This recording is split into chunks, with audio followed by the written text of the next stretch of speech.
बिस्मिल्लाहिर्रहमानिर्रहीम।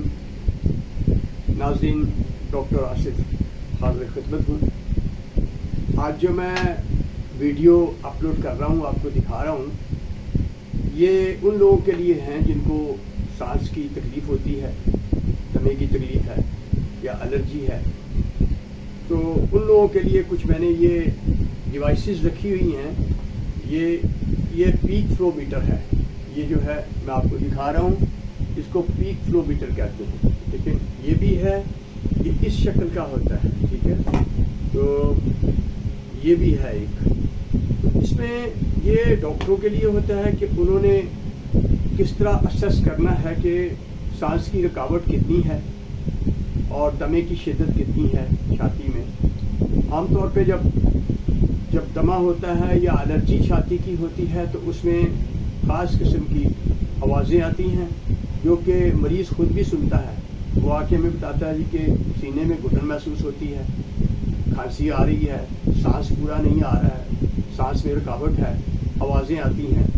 तो इस तरह की कुछ अलामात मरीज़ बताता है और ये भी कहता है कि जी ये किसी वक्त भी हो सकता है। आमतौर पे जब सीज़न चेंज होता है या एटमॉस्फेरिक पोल्यूशन बहुत ज़्यादा होती है, जिसमें फ़ज़ा में आलूदगी है, जिसमें धुआं है और गर्दो गुबार है, इस तरह जब फसल जिस वक्त काटती, जिस तरह आप काटते हैं, जिस तरह गंदम काटते हैं, उस वक्त में भी वो जो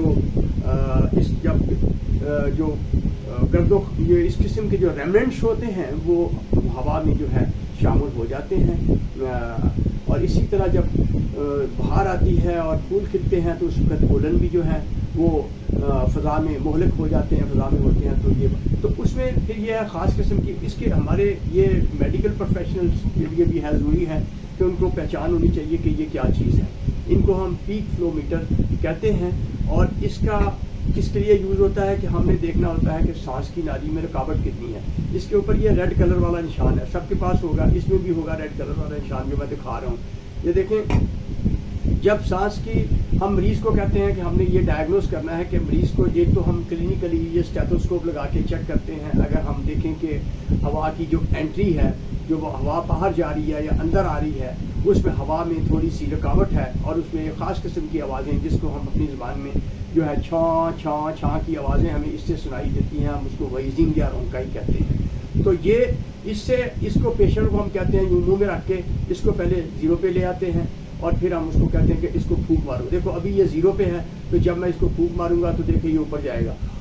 पहले अंदर की तरफ हमने सांस खींचना है, फिर उसके बाद हमने सांस खींचने के बाद इसको मुंह में रखना है और मुंह में रखने के बाद अगर मुंह में इसको रखा हुआ है तो नाक के जरिए सांस पूरा लेना है और फिर हमने इसको फूंक मारनी है। जब हम मारेंगे तो अब देखें ये 300 के ऊपर चला गया। अगर मैं खड़ा होके मारूंगा, आमतौर पे खड़ा होके, हम मरीज को कहते हैं कि खड़ा होके यूं करके तो इस तरह फूंक मारो। जब वो इसको मारेगा, अब मैंने मारी है तो ये तकरीबन मेरा 350 के करीब जो है पहुंचा है। क्योंकि मुझे थोड़ा सा प्रॉब्लम छाती का है तो मैं इसलिए इसको पूरे तौर पे जो है ये 400-500 तक जा सकता है, ठीक है। एक तो ये इसको पीक फ्लो मीटर कहते हैं। इससे हम सांस की जो सांस बाहर निकलता है और सांस कितना बाहर आ रहा है, हवा कितनी बाहर आ रही है, उससे अंदाज़ा लगा सकते हैं। तो ये है पीक फ्लो मीटर। इसकी मुख्तलिफ शक्लें होती हैं, ये भी पीक फ्लो मीटर है। तो अब आगे हमने क्या करना है, अब सांस के लिए डिवाइसेस मुख्तलिफ होती हैं। एक ये मीटर डोर डिवाइस है जिसको हम इनहेलर कहते हैं। इसके साथ ये चीज़ लगी हुई है, इसके अंदर दवाई होती है जो कि दवाई कंप्रेस होती है। जब हमने मरीज़ को समझी, इसको इनहेलर कहते हैं। इसके ऊपर ये कैप लगी हुई है, इसको यूं करके हटाते हैं, इसको जो है इसके अंदर लगा रहने देते हैं। इसको यूं करके मरीज़ को कहते हैं इसको हिलाओ। जब मरीज़ हिलाता है फिर मरीज़ को कहते हैं कि आप इसको मुँह में फिक्स करो। वो सांस निकालता है, वो इसको मुंह में फिक्स करता है, इसको वो दबाता है। दबाने के बाद उसने यूँ करके अंदर की तरफ सांस लेना है और 10 सेकंड उसने सांस को रोकना है और फिर बाहर निकाल देना है। इसको कहते हैं इनहेलर, ठीक है जी। इसमें 1 या 2 बार इसको इंस्ट्रक्ट करते हैं कि मरीज ने किस तरह लेना है। दूसरी ये है रोटा, ये डिवाइस भी है रेबोलाइजर। तो इसमें जो कैप्सूल होता है वो इसकी शक्ल में कैप्सूल इसके अंदर डालते हैं, ये स्लॉट सी बनी हुई है और फिर हम इसको बंद कर देते हैं और इसको कहते हैं कि इसको अंदर की तरफ ले। जिस तरह देखें छोड़ के अंदर लेगा तो दवाई जो है ना वो पाउडर की शक्ल में होगी, वो सारी अंदर चली जाएगी। ठीक है, अंदर की तरफ खींचना है। तो इस तरह ये एक डिवाइस है। ये है सेरी टाइप डिस्कस, ये भी एक डिवाइस है। इसको हम लोड करते हैं, इसमें यूं करके दवाई इसके अंदर होती है। इसके अंदर जितनी डोजेज होती हैं यहाँ पे डिस्प्ले होती जाती हैं। इसको हम यूं करके इस तरह करते हैं, मरीज को कहेंगे इस तरह करें। उसके बाद इसको यूं करके इसको लोड आता है, दवाई आ जाती है इसमें। तो जब दवाई आती है तो फिर मरीज को हम कहते हैं कि इस तरह करके 5-6 बार ये करें। तो इसका एक ये डिवाइस है। इसके बच्चों के लिए जो मसला होता है, बच्चे चूंकि इसको इस्तेमाल नहीं कर सकते। ठीक है, अब बच्चों को हम क्या कहेंगे, पेरेंट्स को कहेंगे 3 साल के बच्चा अगर ऊपर हो, जो 3 साल से नीचे वाला बच्चा है वो तो समझेगा ही नहीं। तो जो 3 साल से ऊपर वाला बच्चा है, हम कहेंगे कि इसकी कैप उतारेंगे, कैप उतार के इसको हिलाएं, इसको आप यहाँ पे फिक्स करें। ये देखो ये फिक्स हो गया, इसको स्पेसर कहते हैं। अब इसमें फिक्स हो गया, ये एक माउथ पीस लगा हुआ है, इसके ऊपर कैप है, ये हटाते हैं इसको। तो हम इसको कहेंगे कि इसको प्रेस करें। जब मरीज इसको, पेरेंट्स इसको प्रेस करेंगे तो ये दवाई इस चैम्बर के अंदर आ जाएगी। जब अंदर आएगी तो इसके अंदर घूमती रहेगी। जब वो घूमेगी फिर हमने मरीज को कहना है कि इसको मुंह के साथ लगा के अंदर की तरफ सांस खींचे,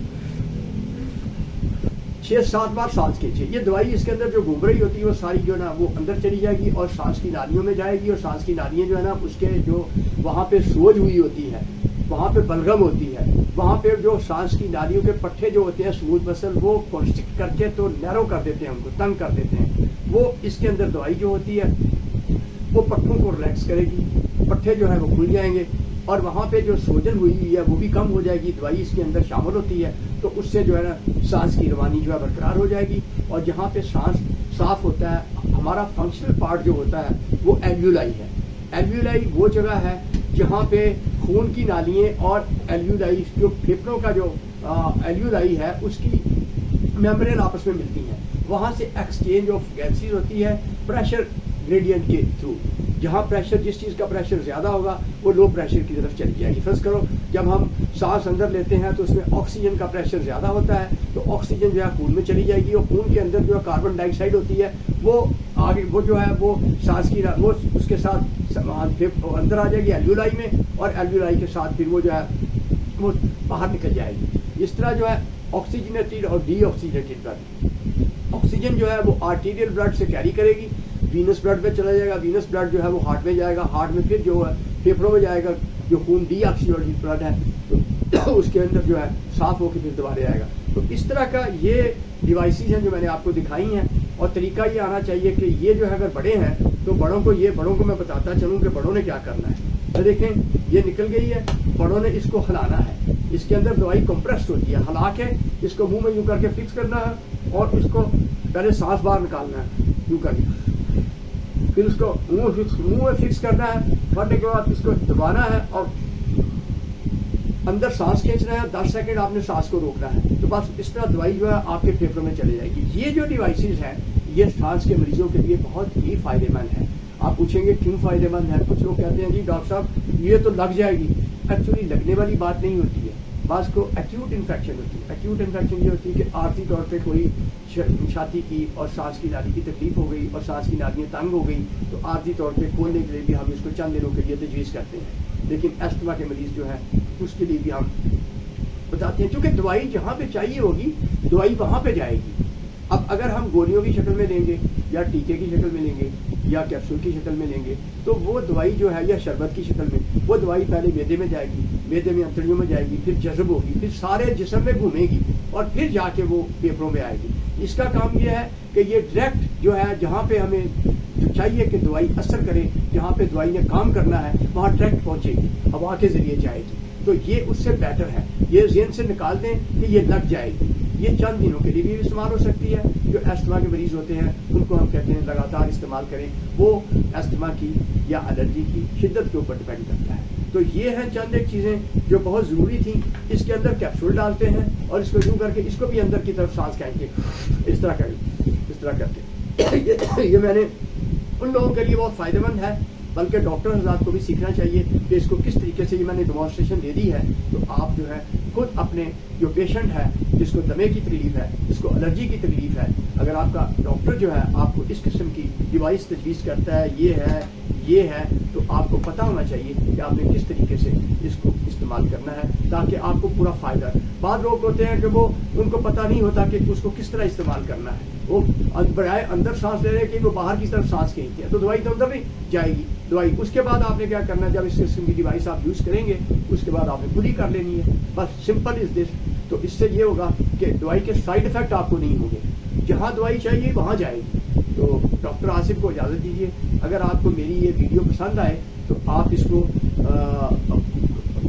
मेरे चैनल को सब्सक्राइब करें डॉक्टर मोहम्मद आसिफ राना के नाम से, और बेल आइकॉन घंटी के ऊपर जरूर प्रेस करें और शेयर करें ताकि सारे लोगों को इसका पता चलता रहे कि भाई ये क्या चीज़ें हैं, ताकि लोगों को जिनको नहीं पता है वो सही तरीके से इसको इस्तेमाल करना सीख लें। डॉक्टर आसिफ को इजाज़त दीजिए, अपना ख्याल रखिएगा।